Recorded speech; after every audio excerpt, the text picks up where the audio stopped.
What extent, therefore, do you think that Musk and Trump are going to come to odds over various issues, be it foreign policy or whatever? If you look at Musk's appearance in the White House yesterday, Trump's body language was like this. He didn't look exactly completely thrilled. So do you think there will come a point where those two just are full-scale loggerheads, and that will mean a detriment to Ukraine or other areas of American interest? Why is this man allowed to break dress code and not wear a suit and tie while in the Oval Office? Because he's the richest man in the world, and he can do whatever he wants. That is the message that he sent to all of America. The purpose of this meeting was to show that Trump was in charge, Trump is the boss, Elon is under control, and Elon did everything he could to subvert Donald Trump. Your question, is this going to fall out eventually? And yes. Chances of both of these men being alive by the 2026 midterms is close to zero.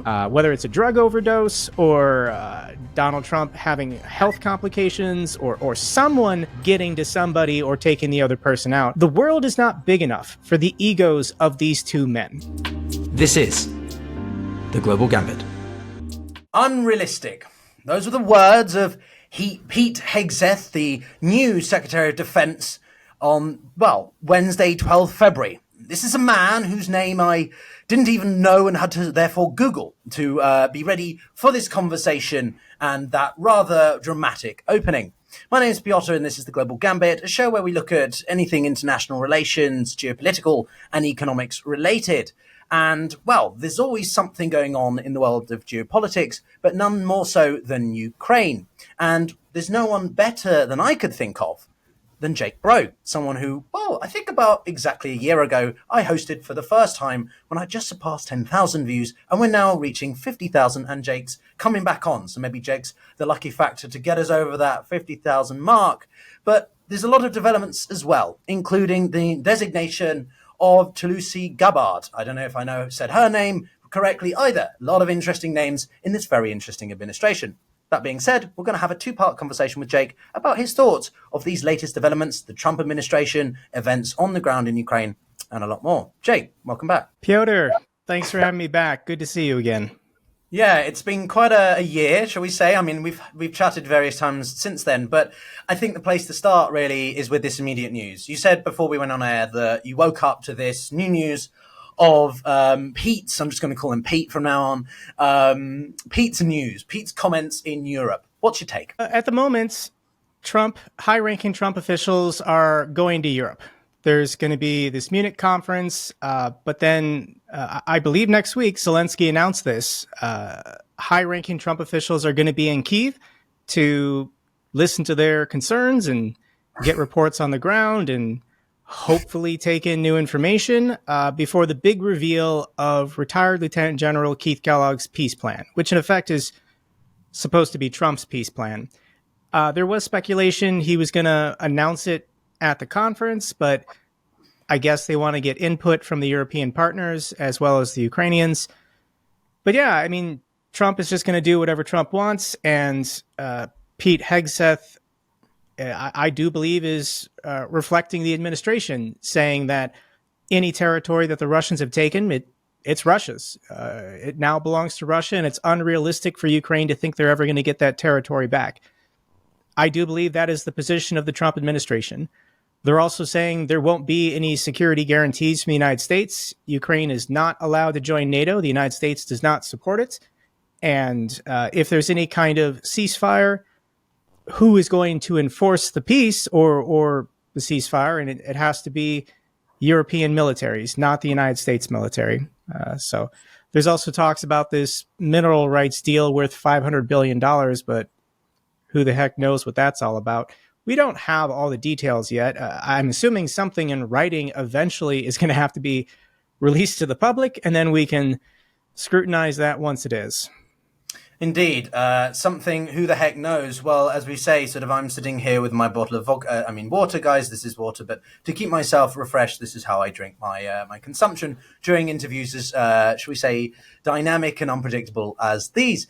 So, Jake, to break it down a little bit more, though, one of the things that I did know is that unrealistic is, there is a caveat to that, which is that Pete has basically said that it's unrealistic that Ukraine can take back everything, and that included Crimea. And someone who I've also had on, and we're both good colleagues of, Ryan Macbeth, has made it clear that, it would be practically quite challenging for the Ukrainians to take back Crimea because of the maritime element. And he also noted that there were other points whereby the West wouldn't necessarily completely disregard Ukraine. As you've alluded to, this deal might mean that there's a bit more of a transactional relationship in the form of aid to Ukraine, but based on what they get in return from minerals and stuff. So if you dig down into the details a little bit more, are you still feeling somewhat maybe hopeful, cautiously hopeful that Ukraine is not completely left out to dry by the US? The Russians only wanted two things from Donald Trump. They helped Donald Trump get elected. Margarita Simonyan on Kremlin State TV, the head of RT News, proudly declared that they were paying millions of dollars to right-wing influencers, this is the Tenet media scandal, to promote Trump and also to attack Ukraine and to push Russian propaganda. So Trump was their preferred candidate. Vladimir Putin endorsed Kamala Harris, but that was a joke. Everybody in the audience was laughing about it. So they only wanted two things: lift all sanctions on Russia so that Russia can go back to economic business as normal with the United States and our partners, and stop all military aid. And the good news is those two things haven't happened. Trump has not lifted any sanctions. In fact, numerous Trump officials are hinting that higher level sanctions could be coming from the U.S. Treasury. They can go after more of these shadow fleet tankers, as well as hit hard the oil majors. India and China have already told the Russians publicly, we're not going to violate U.S. sanctions to help you and continue purchasing your oil.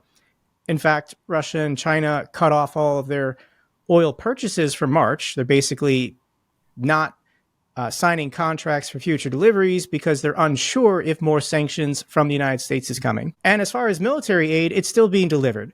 Everything that was allocated or promised, or any contracts that were signed under Joe Biden, Donald Trump is choosing to still allow those flights to continue and that military aid to keep flowing into the Polish border. Beyond that, we don't have a lot of good news. Beyond that, there's nothing more that Trump seems willing to do. And Trump famously kept repeating he could end this war in 24 hours. Of course, that was nonsense. And I don't think the Russians actually want to stop this war. So what is Trump going to do if he does increase sanctions and says he's going to get tough and Russia doesn't blink? Russia doesn't back down. Russia just keeps going. And that's an embarrassment for Trump. It makes Trump look weak. So based on his language, it already seems like Trump is trying to distance himself from the war in Ukraine. He's just going to say he did something, and maybe Zelensky was being unreasonable, Putin was being unreasonable, he can't work with unreasonable people, and he's just going to walk away. I really believe Trump does not want to think about or talk about Russia and Ukraine ever again. He wants to talk about turning Gaza into a luxury resort casino town. He wants to annex Greenland. He renamed the Gulf of Mexico to the Gulf of America. Somehow that's supposed to help me as an American. He's threatening Canada. He's threatening Panama. I'm sure the list is going to grow. I'm sure he's going to keep threatening people. To his supporters who don't believe this is about empire, they say this is a negotiation tactic, but who are the friends of the United States right now? If the Europeans, if Canada, if Mexico are not our allies, who are our allies? And that's a bewildering question that has me very concerned, because you definitely need friends in this world to both be militarily secure, but also financially successful. Indeed, and maybe because Trump is looking for sort of a degree of an autarkic state, maybe he can go and hang out with the North Koreans again, or Cuba. He seemed to get on very well with Kim Jong-un. I'm being slightly facetious, audience, but that's because Trump sort of wants to emulate a closed economy and sort of independence here. But it leads me to my sort of next point in question for you, Jake, which is that the appointment of Tulsi Gabbard is... yeah, we tried to be, both of us were saying off air, that we tried to be balanced, sort of, but because of what Trump's doing against its own allies and partners, it's harder and harder to do that. And I don't really have much time for the appointment of this lady as the DNI because it's not a good idea. So what's your reaction there, right? It's simply just going to make it easier for, should we say, adversarial powers, entities to undermine American interests and affairs, right? With all of these Trump cabinet picks, I think the will to resist within the Republican Party has completely evaporated. The Mitt Romneys, the Bob Corkers, the Liz Cheneys of the Republican Party, they're all gone. They've all been purged. If you don't kneel before the God King and kiss his ring, you will be expelled from the party by the base. So every Republican like Lindsey Graham, they know this is unconstitutional, what he's doing. They know he's breaking the law. They know Donald Trump is basically everything the founding fathers warned us about, why we need separation of powers, why we need checks and balances to prevent a populist such as Donald Trump from becoming a hereditary dictator. I just have to mention this, but it was astonishing in a recent interview.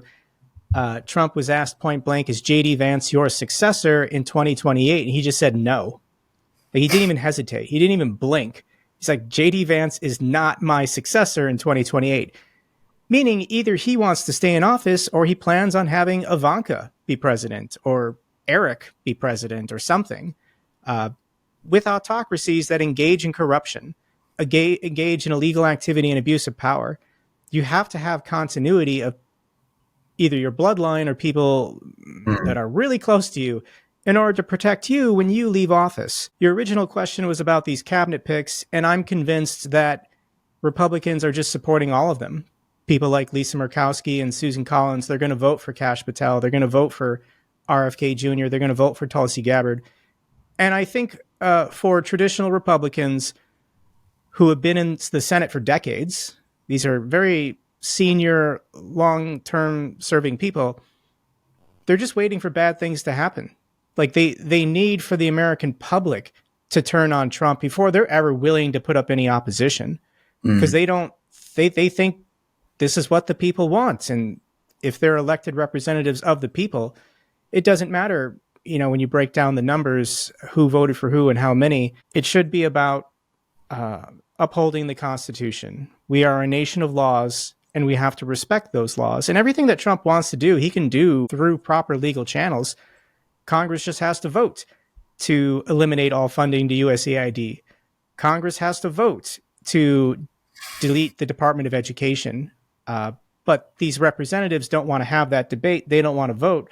And they're ceding their power to the executive to just for Elon Musk to do all the dirty work, because he'll then get all of the blame once things in America stop functioning. It's already happening. There are farmers in Iowa, this is a deep red state, freaking out about 25% tariffs on potash coming from Canada. There are farmers in Nebraska right now freaking out because all of their contracts with USAID to provide food and humanitarian relief around the world, contracts worth billions of dollars that benefit American farmers, they're losing those contracts. We have humanitarian aid rotting in ports. That'll never be delivered. And I don't see how this benefits anyone, but the world's richest man is personally offended by providing medicine and food to starving and sick people around the world. Yeah, I mean, I make quips at times and I'm trying to introduce more of my natural English snark, but yeah, I mean, in all seriousness, it is extremely disconcerting. Having worked in DC and with USAID a fair amount, or at least on the side, right, in the World Bank and organizations, it's startling. I didn't expect him to go quite as hard and fast as he has on USAID. And it makes me extremely disconcerted for where he's going to go next. But it's all lies. I have to just stand up and this, we spent $50 million on condoms for Gaza. Elon Musk proclaimed this, that he found the fraud. It's all lies. Anybody watching this getting mad at me because I don't kneel before the comedic genius of Elon Musk, he's lying to you. He's presented nothing, no evidence, no transcripts. If there is genuine fraud, waste, and abuse, Bring Democrats with you to the US Treasury to go through the computer system. Have your smartphone, record the screen. I don't care. But provide proof, because he's lying. He's lying about absolutely everything. Yeah, but Jake, what about the Democrats? The Democrats have not exactly been free of, the insider trading or whatever, what some of the Nancy Pelosi have done, in terms of wealth manipulation, right? That's not great. The old expression in American politics is you don't want to know how the sausage is made. For 250 years, how do you get Southerners from rural states to agree with Northerners from urban states? And you do that through compromise. You do that through backroom deals. What has kept America, this is the honest truth, how the sausage is made. Why do we have ridiculous ethanol subsidies to agricultural farmers in the Midwest when ethanol really doesn't do anything aside from waste agricultural outputs? That farmland could be used for more productive farming, but Nixon wanted a vote on something else and decided to create these agricultural subsidies for farmers in Iowa. Like, there are lots of reasons why things are the way they are that happened in backroom deals to keep America going forward, to keep America prosperous. And I'm not opposed to eliminating wasteful spending or finding fraud or making the government more efficient, but it has to be done through the democratic process. And I know there are people who are Elon Musk supporters saying, well, that's not going to happen because Congress is are cowards and they can't agree on anything.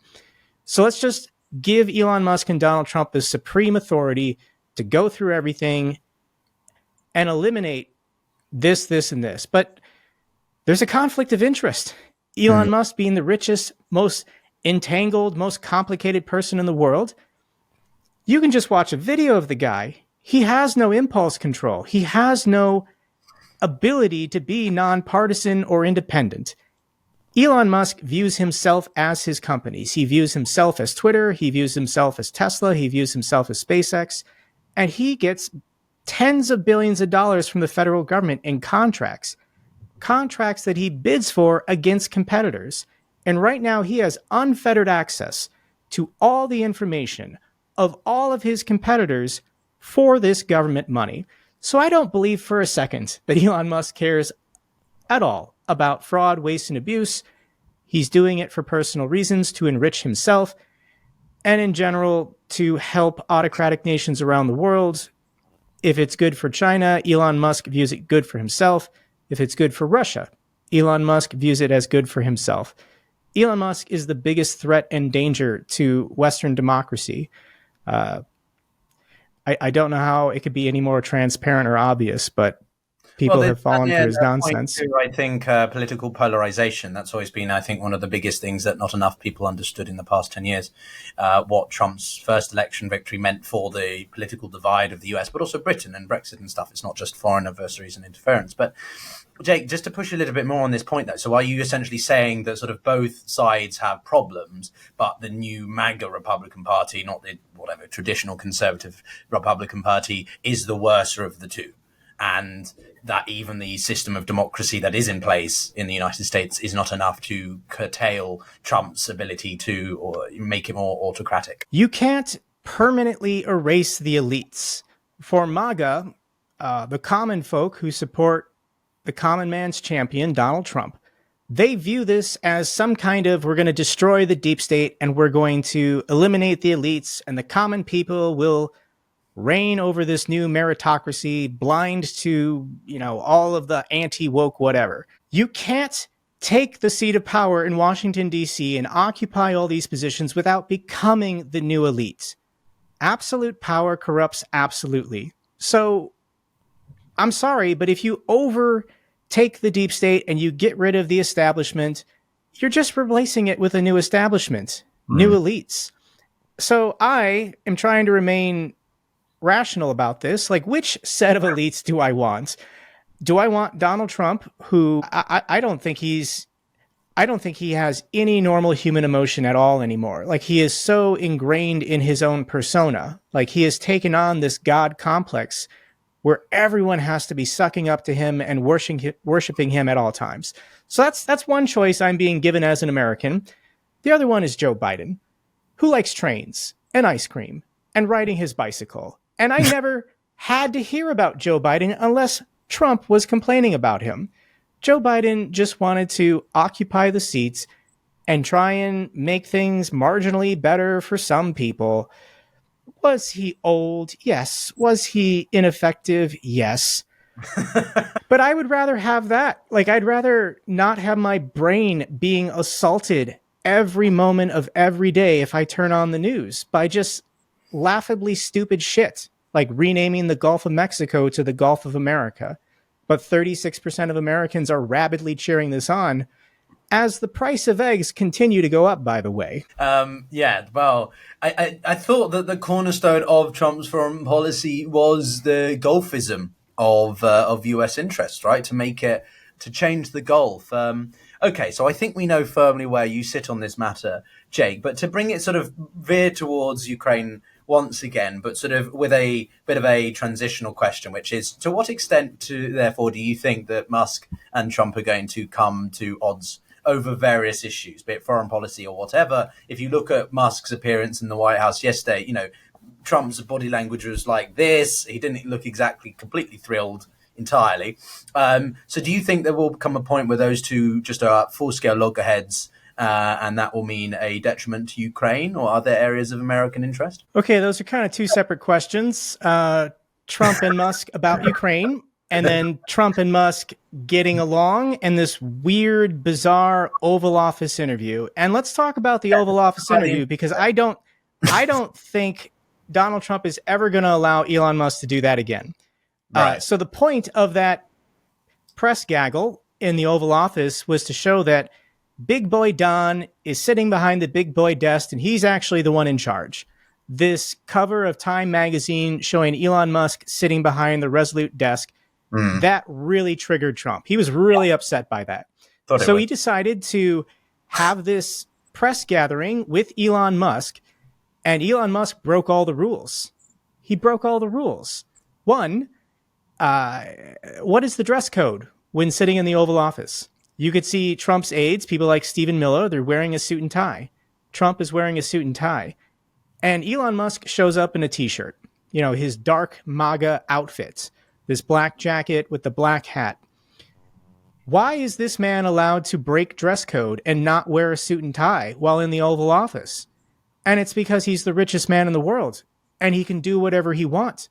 That is the message that he sent to all of America, when the purpose of this gathering was supposed to show his subordination to Big Boy Don sitting at his big boy desk. Additionally, Elon brought his kid. I think the kid's name is X. Elon has at least 11 kids. And the one with the and most this was once again, I think, no? He had the most amount of brain in the room, right? Why is the richest man in the world bringing his child to a work meeting? Donald Trump could not have approved that. I'm sure the White House chief of staff didn't want that to happen. But once again, if the richest man in the world shows up with his kid, you can't say no to him. Donald Trump can't even say no to him. Donald Trump, he's elderly. He's almost 80 years old. Octogenarians are not famous for, being ecstatic about hanging out with a 4-year-old. So the optics were just bizarre. And then as the press were asking them questions, Elon talked more than Trump. You can do a word count. It was like 3,000 words spoken by Elon, only 2,000 by Trump. So the purpose of this meeting was to show that Trump was in charge. Trump is the boss. Elon is under control. And Elon did everything he could to subvert Donald Trump. So your question, is this going to fall out eventually? And yes, I'm actually going to say the chances of both of these men being alive by the 2026 midterms is close to zero. Whether it's a drug overdose or Donald Trump having health complications or someone getting to somebody or taking the other person out, the world is not big enough for the egos of these two men. And at the moment, Donald Trump thinks he needs Elon Musk. That's the only reason why he's keeping him around. But I think Donald Trump views Elon Musk as an opportunity. If Trump breaks something, if the treasury system goes down and nobody in America gets their Social Security or Medicare payments for like a month or something stupid happens, then Trump can then throw Elon under the bus. This is basically an extra life in the game. If something catastrophically bad happens and everyone's mad or blaming Trump can say Elon did it and then take away his access to everything. Elon Musk does not have a real job. The Department of Government Efficiency is not a real agency. It was not created by Congress. Trump's gave Elon the official position of like senior advisor or something, but those White House credentials can be revoked at any time. Like, it's not like you need Congress to vote to remove Elon or impeach him. Well, it seems like you can't tell the difference between these two at the moment. I mean, let's be honest, they're both megalomaniacs with incredibly high needs to be in the center of attention. If anything, I found Trump come off, and I mean this very relative people, less insufferable than I did Musk. At that point, but it is a bizarre sort of, it's like something out of cyberpunk or something, with the way Musk was dressed and Trump sort of sitting there looking, I don't know, almost like, he's quite subdued actually for parts of it. But anyway, so how does this then bleed into what's going on in Ukraine? Obviously, Musk has tried to be pivotal with his provision of Starlink in the past couple of years. But, I feel like if Trump is so distracted with Musk, and we mentioned about China earlier on in the conversation, I believe that Trump's foreign policy is largely just China, right? He wants to take on the systemic risk and threat that he sees is the CCP and China. No, he doesn't. No, he doesn't. That was 2016 Trump. Trump has not said anything harsh or negative about China in a very long time.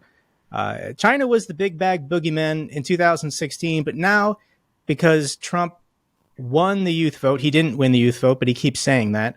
And young people are on TikTok, and TikTok is owned by China. All of a sudden, China is our friend. Really? I don't understand it. They're already setting the stage for abandoning Taiwan. If mainland China invades Taiwan, I don't think Trump is going to respond or react. Like, maybe there will be sanctions, but I don't have faith that Donald Trump at the moment would militarily defend Taiwan. That could change in the next 2 years before this invasion happens. But if the CCP invaded Taiwan today, I don't think Trump would do anything. Well, there's a difference there, though. I didn't say necessarily about defending Taiwan. I meant just his foreign policy is about handling the counterbalancing of China, which can mean sanctions, it can mean tariffs, it can mean a variety of things. I agree with you that it's much less likely that Trump would do anything over Taiwan, but completely reject it or disregard it, I'm not sure. He surprised us over Ukraine, so he could surprise us over China. But I don't know. I mean, take me through then what you think Trump could do in the next quarter of this year, because there's a lot happening with his peace deal over Ukraine, for example. Well, with Ukraine, at the moment, Elon Musk is distracted. Elon Musk has access to everything. Elon Musk is still repeating Russian propaganda. He's still occasionally taking digs at Zelensky. But if it's good for Ukraine that Elon Musk is distracted with other things. And as for Donald Trump, like we said, all of these high-ranking officials are showing up this week. They're making statements. They're saying whatever. There is no plan. Donald Trump has no official plan. General Keith Kellogg is trying to still, at this moment, take in new information to develop a plan. And whatever they unveil, it's going to be unrealistic, and the European partners are going to reject it. Russia's going to reject it. Ukraine's probably going to reject it. Nobody knows what's going to happen over the next 100 days, Pyotr. Like, I wish as a commentator and an observer, I could be more of an authoritative expert and say, this is going to happen, this is going to happen, this is going to happen. But the people in charge are idiots everywhere. Everyone in the Russian government is an idiot. I'm not too confident in European leadership as well. I think this is a very humbling moment for ordinary people who do try to stay informed and do believe in shared governance. It's frightening how little, because in the age of pre-internet, you didn't really know. You didn't really know what these people were like behind closed doors. You only saw them when the cameras and lights were on and they were reading a scripted, vetted, presented message. Mm-hmm. So we got to shield ourselves from the terror and the horror of knowing what these people were really like.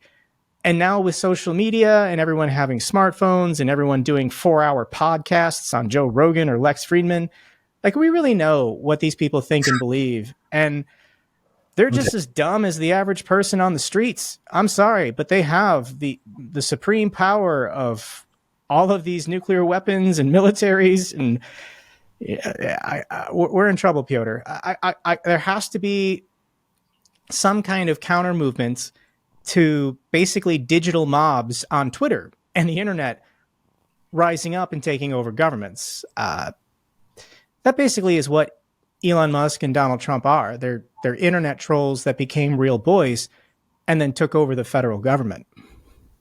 Well, on that provocative note, and I certainly don't think I'm not holding back. I'm not holding back anymore, Pyotr. I can't take this anymore. Like I wish I had the luxury of having some other boring job, maybe in book publishing or something, and I could turn off the news and I could stop paying attention to these idiots every day saying the stupidest things in the world. The stupidest things in the world. And pretending like this is normal and that this is good policy and that this is going to benefit anyone. Maybe I should change this to vodka, but on that cheery note, everybody, and feeling slightly personally attacked in my... That's not actually vodka? I'm disappointed, Pyotr. Yeah, but we're gonna put it onto part 2 because as a short form podcast that I like to split my interviews into 2. So we'll see you in part 2, guys.